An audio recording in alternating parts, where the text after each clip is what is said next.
Hi, everyone. Welcome to another exciting edition of Words, Images, and Worlds. On this episode, I am delighted and honored to be having a second chat with editor, writer, comics creator Bob Schreck. May I call you Bob? Is that okay?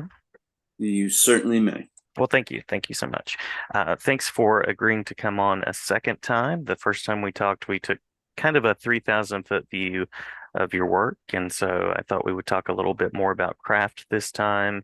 And for listeners out there that aren't familiar, although they should be, you've had a really salient role in a lot of the comics industry from Kamiko to DC to Oni. So you have made a mark on the industry for sure. I've certainly tried. So, by means of a first question, I'm curious about that process for you of editing and writing and what that has been like in your career. Well, much of my time has been focused on editing and seeking quality storytellers, Hmm. trying to Hmm. find people that I enjoy the challenges of a newcomer or somebody that's not quite there yet, and I enjoy kind of the sorcery of helping them find the story. Yeah. Um, but to make my job easier, I try to find people that you can just wind up and let them go. So there isn't much work done when you're working with somebody as like a Frank Miller or Grant Morrison or whoever. I mean, they have already established they know what they're doing and where they're going, Hmm. and all I can do is suggest politely that certain things may or may not be playing the way they think that it's playing, and so I try to kind of edge them over to kind of what I say, get the gun out of their mouth Hmm. and Hmm. say, "Hey, look, this is it's a great idea. I just don't think it belongs here." You know, Hmm. um, so much of it, like I said, is trying to discover where the writer wants to go. Hmm. There are many different ways to write. A lot of people use index cards. They put them up on the wall. I know Frank Miller used to do that. And then there are people who just say, you know what, I'm getting on the scooter and I'm going for a drive. Oh. And they like to discover what their story is as they're going. But you got to make sure that who you're dealing with knows how to ride that scooter and know where they want to go. But I prefer a pitch. I remember when I got the pitch for Sweet Tooth Hmm. at uh, at Vertigo, we thought he was joking with us because it was the drawing of a little boy eating a candy bar and he had antlers. And you're just like, what? Um, and then as you with Jeff, as you go along, I mean, he punches you in the nose, Hmm. and then he tells you, okay, this is the theme, usually with a paragraph, and then he gives you like a certain framework of the beginning. I mean, that series went on way after I left, and I can tell you right now, Pornsack had a lot of work to do because it started like the guy who took over the book Hmm. uh, had a lot of work to do because the road had already been paved or started, and Jeff was having a great time kind of going through there, and they brought in Matt Kint, I believe, came in and drew some stuff and wrote some stuff. So the process is just, as an editor, you sit and you say, you know, you pick your fights, Hmm. you point out what you think will allow the creator some room to kind of juggle what your thoughts are. Uh, but most of the times I like to, again, get a creator that I can put in a direction or grab the project and say, look, this is great, let's go. Mhm, mhm, It was no surprise with working with the boys from Brazil, doing the Day Tripper. And again, I've already seen what these gentlemen could do. They worked with Diana on a book, and I had seen. I mean, they used to come to San Diego every year and just torture us. Uh, until we finally said, "Fine, that's fine, let's go." yeah, Um, yeah. but uh, but even with Day Tripper, I knew what they wanted to do, and all I had was one suggestion, which I felt made the whole thing grab you and work, Mhm, so that you literally sat every issue going, "What the hell is going on?"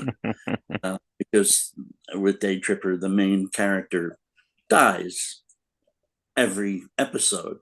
Uh, mhm. but they had it kind of a very linear first issue, and I read it and went, "It's great, but you need to have him shot like by page 3 or 4." Yeah. And they're like, "What?" And I said, "You trust me, let's just do this." And then when it came together, they're like, "Oh my god, yeah, that really made it work." So again, it's not, you're, as an editor, you're not constructing the stories, but you're like a house inspector. You're walking around the house and kicking the struts and making sure that the logic is coming all clear, and you're not contradicting yourself.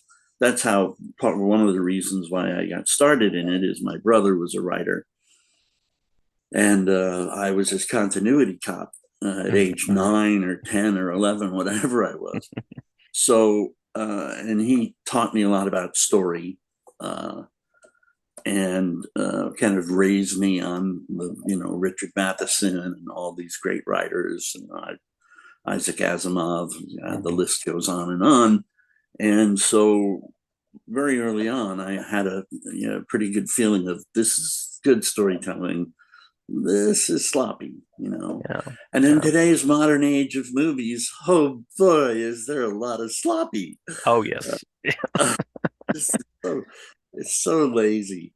And they just don't, they get on the scooter and they just go, and then they don't care about, us back here saying, "Hey, what the hell just happened? How do Mhm, you, mhm. how do you what do you think you're conveying by this ridiculous setup that goes nowhere?" I think my favorite one was Lost. That was the beginning of it, where you just like, "Yeah, I am lost. I'm lost. Thank you very much. I think you guys are lost." Um, so yeah, I mean, it's a fun process.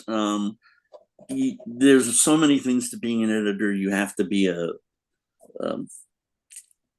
money lender, a best friend, a worst friend, a psychiatrist, just a million. I gave at least three creators who were having all sorts of money trouble, and numbers were not my thing. But Mhm. I sat them down and go, "Okay, look, I'm just like you. I'm a complete clod when it comes to managing the household money. And here's what you ought to do. You should do this and go here and talk to these people." And most of them said, "Oh, okay." And then that alleviates the pressure. Mhm. I mean, there are many artists, and Dave Stevens was the king of this. "Well, I have a job, but I'm not doing the job fast enough. So I'm not getting paid fast enough. So I have to go over here and do a cover for so and so." And you're like, "Well, but you have work over here." "Well, Right. the work over here isn't really pouring out of me right now. So, but I can do a sexy babe and, a few hours, and boom, I've got cash to make it through the month." And it's just not the way to do that, because you're adding stress and you're not really enjoying the process of creating. Mhm, mhm. Dave actually, really began to hate comics because it took so much time for him, and he was such a perfectionist. And the medium just doesn't sell with people noodling for 5 or 6 weeks and making the plate, you know. I learned that when I was a younger man, when Swamp Thing kept coming out really late. And I would spend weeks like, God damn DC. And then eventually it was, God damn Bernie Wrightson. They're slow and they keep not coming out with the book every month. And that taught me way back when, hey, you know, and I didn't always live up to it. There were a lot of times when Kevin Smith put me through the ringer on the second series we did, the Jane Silent Bob book. But I always, tried to make sure that 90% or 95% of what I was involved in cleared the decks, and I didn't have to hear Mike Carlin grouse at me when I was at DC. He would grouse at Eddie Berganza. I would sit there going, why do I need to sit here and listen to you yell at Eddie Berganza? My books are on time. So, and that's the other factor, is creating a schedule that the creator can, function within, and maintaining that schedule. And thankfully at DC, I had great assistants who would kick the artist's or writer's chair for me and go, hey, Schreck's going to get mad in another 4 days. But there's just so many different things that you eventually learn. Diana Schutz, my former wife and still very good friend, taught me an enormous amount at my first few days at Kimiko. Because while I was there, I was the administrative director. But it was a nice way of saying I was the marketing guy. But I was also a little beyond the marketing guy. We really all decided together, Phil and Dennis and Jerry and Diana and I would all sit and hunker down at least once a month and say, okay, here's what we're going to do. This is where the company is going. Gumby was something that Diana and I really wanted to do because we knew Arthur.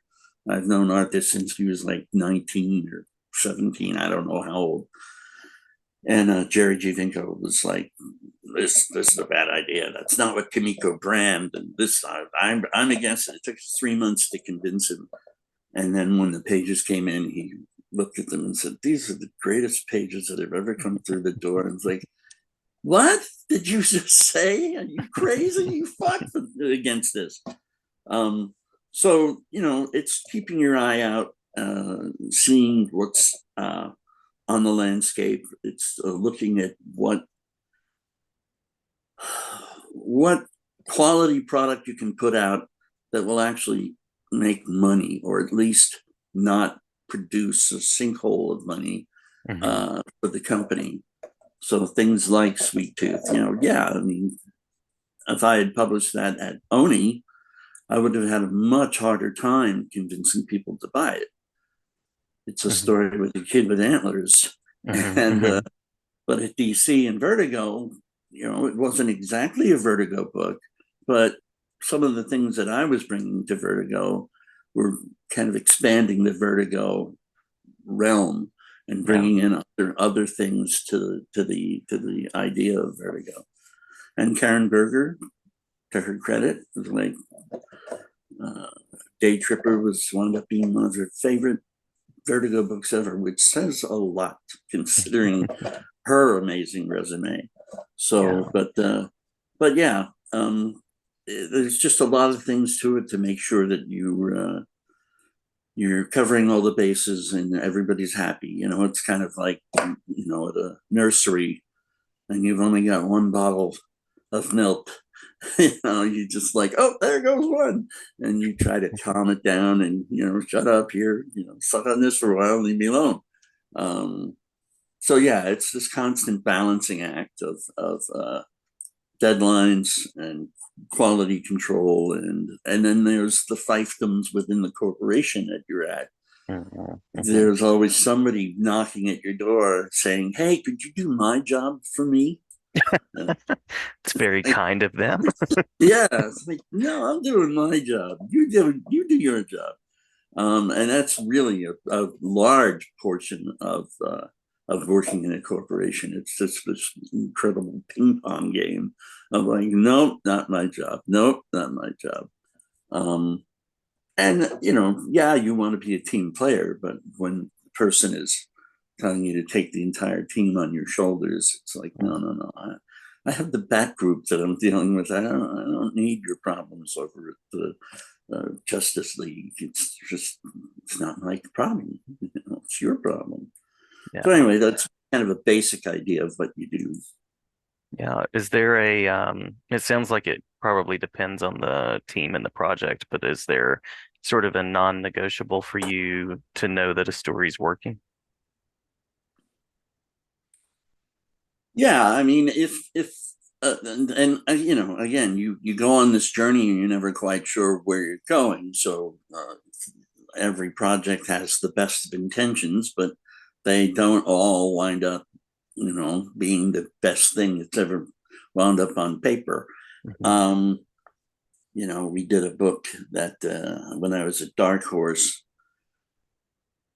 when Image was just burgeoning and starting, and we tried to do a Dark Horse version of an Image book Hmm. Hmm. that we did with Brian Polito, and I love Brian Polito. He was a joy to work with.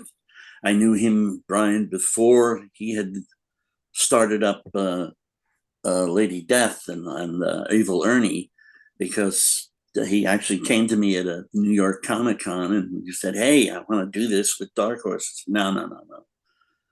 Do that on your own. And he did. And boom, there you go. And then a Hmm. few years later, he's like, "Hey, Schreck, I got this idea." And it's like, "Oh, that sounds cool." And it was more the Dark Horse. Other people, Mike Richardson and others, are like, "Oh yeah, we can do this Image book. It'll be cool." And it was a book called Rack and Pain. Hmm. And every time I say it, I have a pain because, dude, it mix ups the coloring. My great friend John Wilcox, I didn't pick him to color it. Brian did, but Brian never looked at the colors as they were coming in because he was busy doing his other book. And when the book published, he's like, "Well, these colors are horrible." It's like, you chose the guy. What do I kept sending you the colors and you ignored them. I can't do this for you. You have to approve your own colors. And they just the book didn't work. It just was not. It's not anything that anybody wanted from Dark Horse. Hmm. So you have to know what it is that your audience is looking for. And if I were to be out there today, I'd be lost because there's just so much material, Hmm. and unfortunately, so much of it isn't selling. You know, um, so when I was in the thick of it, yeah, I could smell it. I mean, when I saw an image this big, Newsweek or something, of Max Headroom, Yeah. I was like, I'm going. I got to find out. I literally contacted the guy who created it, who was a marketing guy, and negotiated. He put it in the contract. If you ever do a comic book, it has to be with Kimiko, the comic company. And he's like, ah.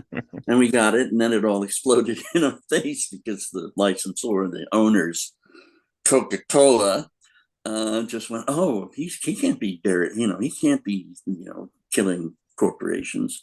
Let's just have him say dirty words." And I was like, "Oh, that's not the character. The character was a guy this computer generated guy who slayed evil corporations. Hmm. Oddly enough, that's what happened. He got slayed by an evil corporation.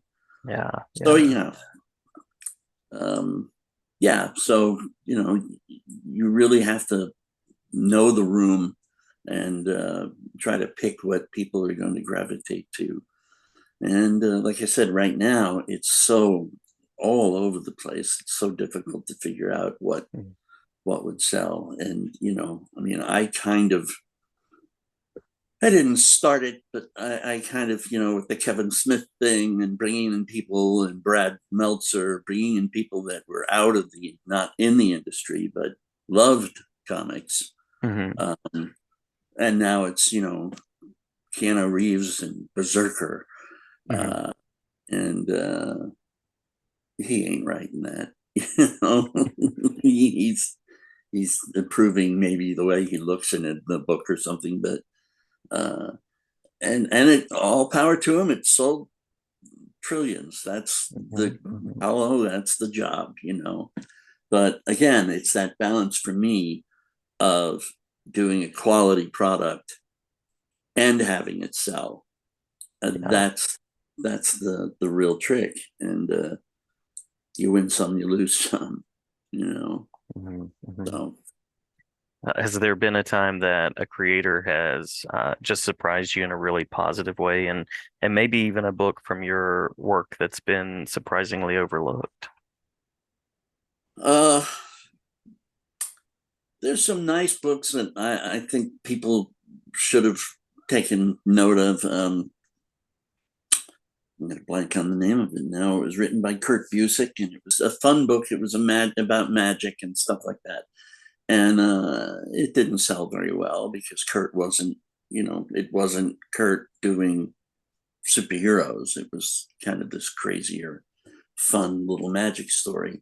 And again, that's knowing the audience. And like, we thought this was going to take off, but it was a little too much magical in it, and it just didn't come together as we thought. But it was. I wish it'll come to me eventually. The name of the book, Johnny Demon. Hello, There it is. there, There it is. Johnny Demon.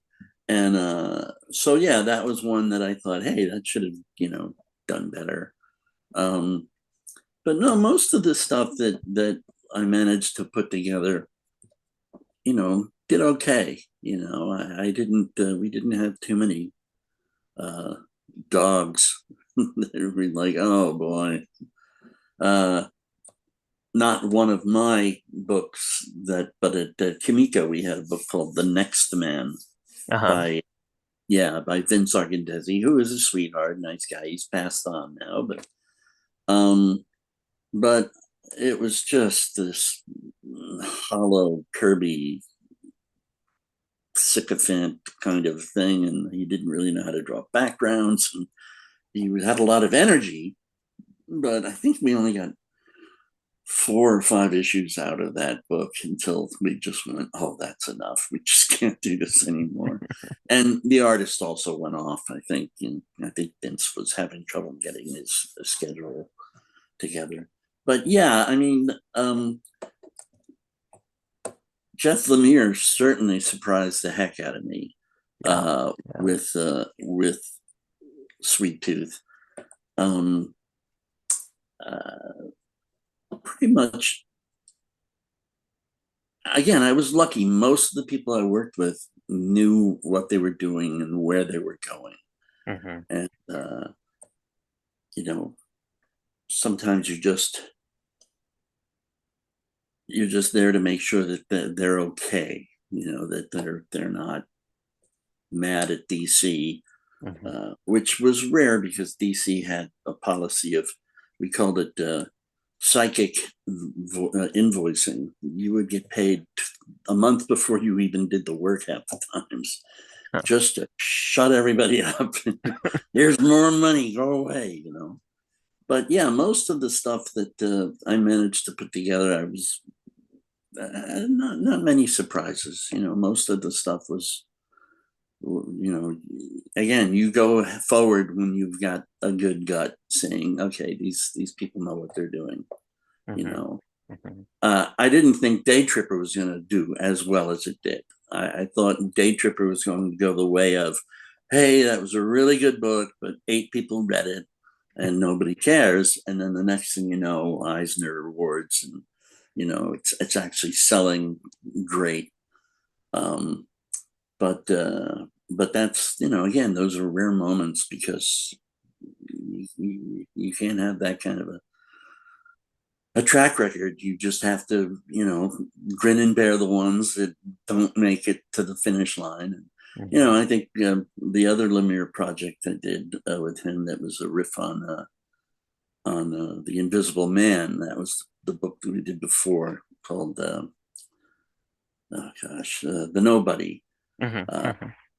and that was, hey, this is Lemire. He's great. This is going to be wonderful. didn't do too well. It did well enough, but it didn't do Sweet Tooth numbers. Yeah. So, and again, Sweet Tooth numbers, for Vertigo was a lost leader all along. It never really, paid for itself. Thank you, Neil Gaiman. You know, but everybody else, to some degree, I mean, it didn't play out quite as financially stable as Neil's work, Hmm. Hmm. which is on TV right now, the Dead Boy Detectives, which is Yeah. really trippy to see after all these years. You know, Hmm. Matt Wagner is stunned. Why am I getting co-creator credit? I was only on the book for like 5 minutes. But his name was there, and DC is really good about that. It's like credit where credit is earned. Yeah. So, Yeah. It was a good 5 minutes. It was a very good 5 minutes. mm-hmm, mm-hmm. Uh, Yeah, he's incredible. The work that he's put in. I just had lunch with him like a weekend or so ago, and I don't think he's ever worked as hard as he is now. I mean, he's got project after project going out, yeah. Yeah. and he's a guy that get out of his way. He's Right. got his program. I know what I'm doing. I mean, Grendel has just continued to go on and on and on for all these years, and that was because he built it. He built a really great character. I mean, you look at that first Grendel story. uh, it's a small little text piece. It Hmm. really wasn't but he put so many underpinnings in the character that you started to get drawn in. Like, oh my goodness, he's a really bad guy, but I like him. Yeah. You Yeah. know, that's the point. Argent was the good guy, but he didn't look nice.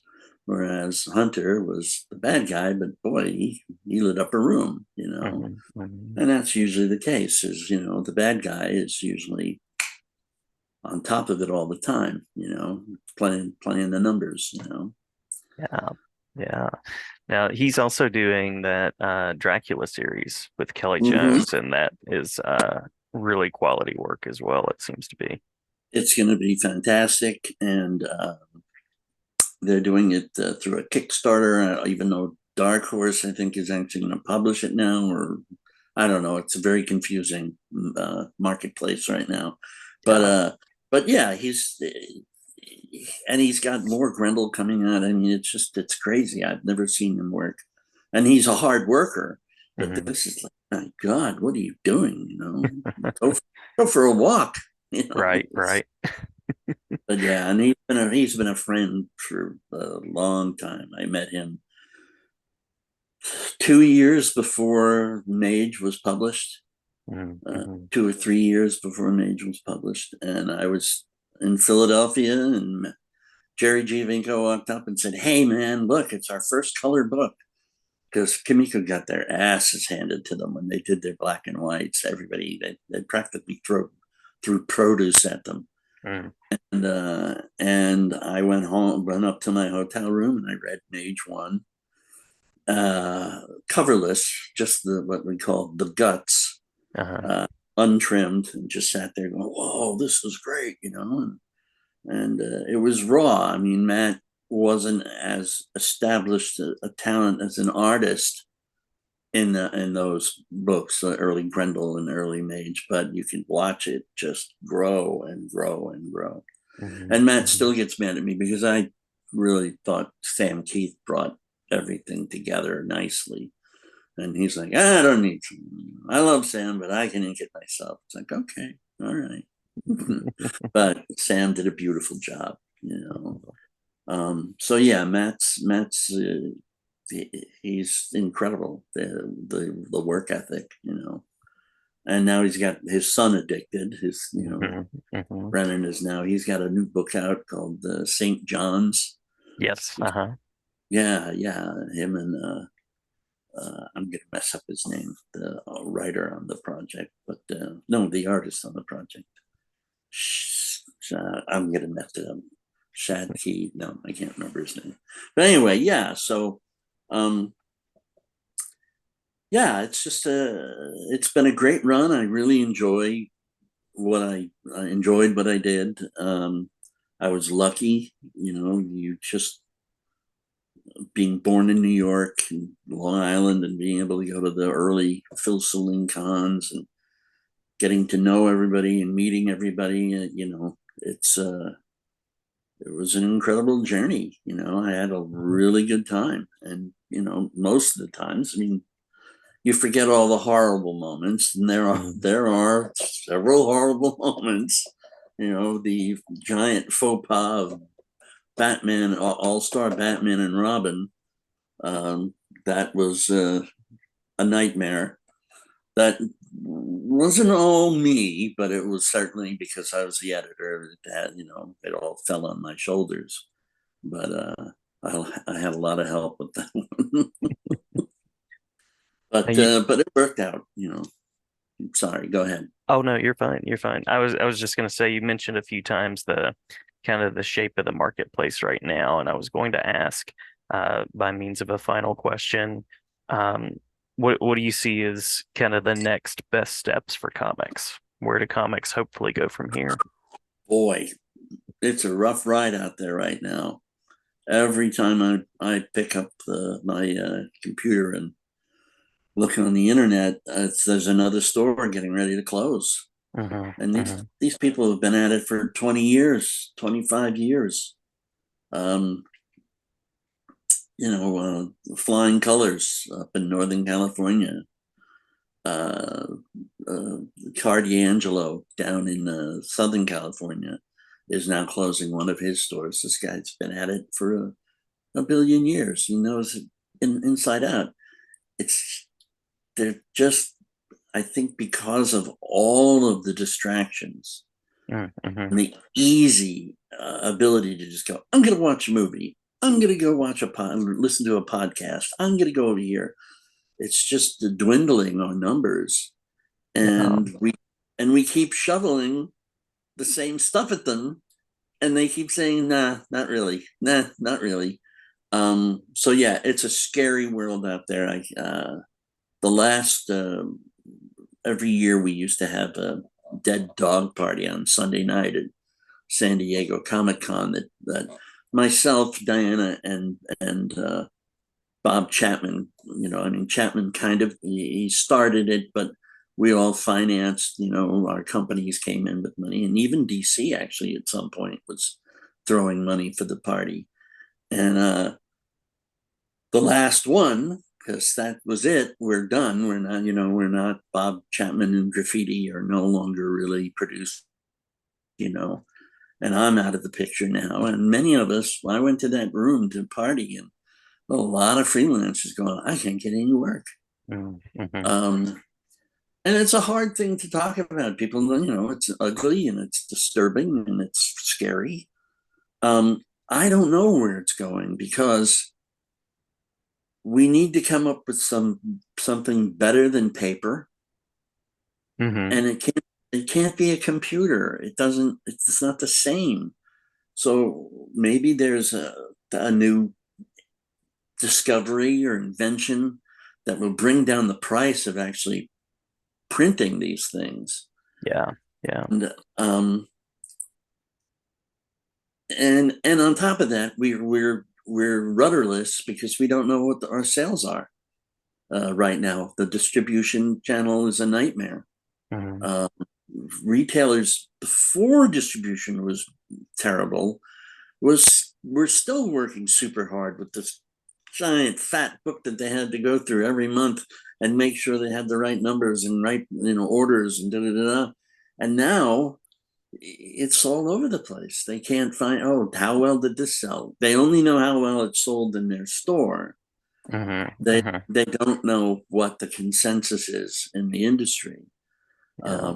And that's dangerous because everybody now has their cards against their chest saying, no, no, that did really well. And it's like, yeah, how well? Oh, I can't, I don't know. They don't want to talk about it. Yeah. Yeah. So it's a scary landscape. Lord knows I don't want it to go away. but boy, the reports that keep coming in are just kind of they're they're frightening. So Yeah. hopefully it will find some other way of making these things more affordable to produce. Uh, but again, the market is so changed, and the manga is so big. Hmm. Hmm. But even that is beginning to fade now. Um, and the books that are selling are scholastic. They're for much younger readers. And Hmm. and then the other thing is, how many more times do you want to go either see a movie or read a comic where the team has to go find something in the middle of the universe somewhere in Right. order to save the planet? It's like, I got that story. I got it. Can we move on? Right. And comics have moved on so long ago. There's so many interesting things that have been done with it beyond Watchmen or Dark Knight, which are Hmm. both fantastic and great. But the road to perdition. I mean, I can go down a list after and one after another. These things that are wonderful. Not enough spandex, and Yeah. that's our problem. Is right now maybe there's too much spandex, and maybe people are tired of that kind of same story over and over again. And we know that when given time, a writer in the field of comics can make that same story unique and interesting Hmm. because, as I say all the time, a good writer and a good editor can look at a story and find an extra prism in that glass and go, whoa, nobody came at it from this angle. Hmm. Uh, Hmm. Trust me, I haven't read it, but having known Matt for as long as I have, I've heard a lot about his Dracula thing, and Yeah. your mind's going to be blown because Yeah. he's researched this up the yin yang, and he's going to put things in there. And Kelly, forget it. It's going to Right. be gory as hell, but it'll stand. Real quick, just like the last Voyage of the Demeter movie that just came out Hmm. was right on the edge, and they did get little shards of cool things in there for Vlad. But Matt Wagner was right. At the end, sorry, spoiler alert, they should have shown him as an erudite, maybe with a funky hand or something, but he was still this horrible vampire rat Yeah. sitting in this bar, in this club.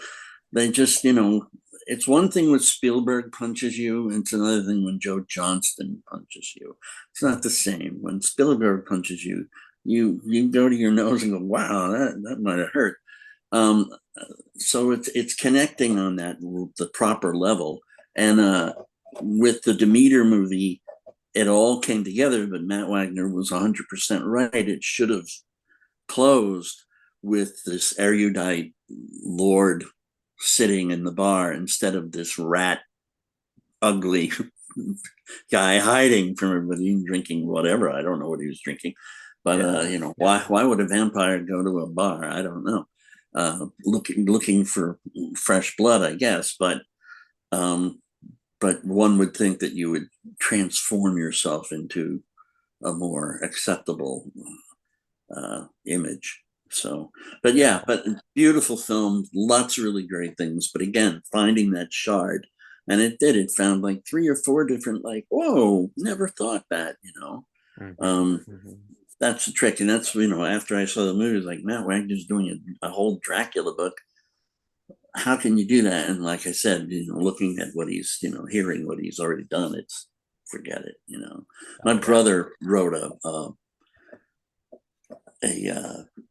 play about Dracula years and years ago, and we my I was in a cover rock band, and my bass player wrote the music for this thing, and it was really cool. And it's gone.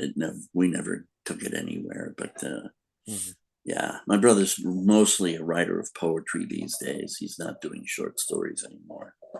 But it's funny because a lot of the things that he was writing, he did a thing called the Wee Folk, which are kind of these little demons that were hiding underground, and then years later you go, oh, look at that, oh, look at that, look at this, Hmm. again, everything's been done.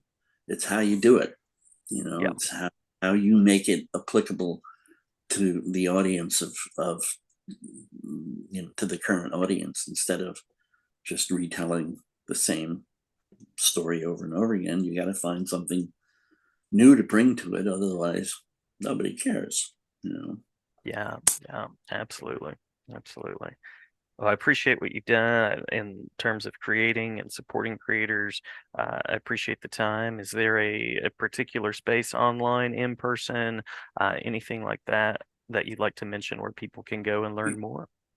No, I'm on Facebook. That's about it. I'm an old bastard, so I don't go on Instagram or anything like that. It's just not.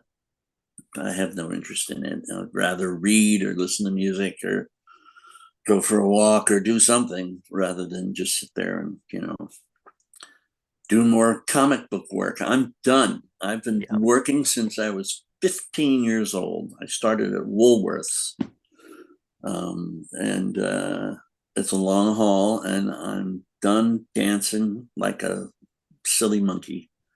Yeah. It's I can just sit in my backyard, listen to music, annoy my neighbors, and Yeah. read a book. So, but it was a great run. I had a great time, and again, I was the luckiest boy in the world. I was born in the right place, and I got to meet all the right people, and got to have some fun making funny books. Yeah, yeah. You said a little while ago that people tend to listen to podcasts instead of read comics, and I just want to speak to the other side of the screen and say, if you're listening to this podcast, but you don't know about the books and authors we're talking about, for the love of whatever you love, go and find those things out. So hopefully this is a spot where people can go and say, "Oh, I need to read that or read that again or read the next thing." Or go over to your place and grab something on the shelf back there. That's right. Exactly. Exactly. I will be reading, what am I reading later today? I just finished Extinction by Douglas Preston. Just finished Ah, that. Uh-huh. Uh-huh. So actually gonna check out a couple of short stories by Cordwainer Smith because Howard Chaykin recommended reading that author. ah, So okay. yeah, so gonna check that out. I'm reading Rachel Maddow's book that I'm about halfway through, and just Nice, making nice. me more and more depressed as as I read on. But Yes, I she's understand. she's a fantastic writer. So Oh, yeah, yay! perfect. Yeah, may the reading continue and enjoy the backyard, enjoy the neighbors, and look forward to talking again sometime in the future. All right, thank you so much. It was a pleasure being here. You take good care. You too. Thanks so much.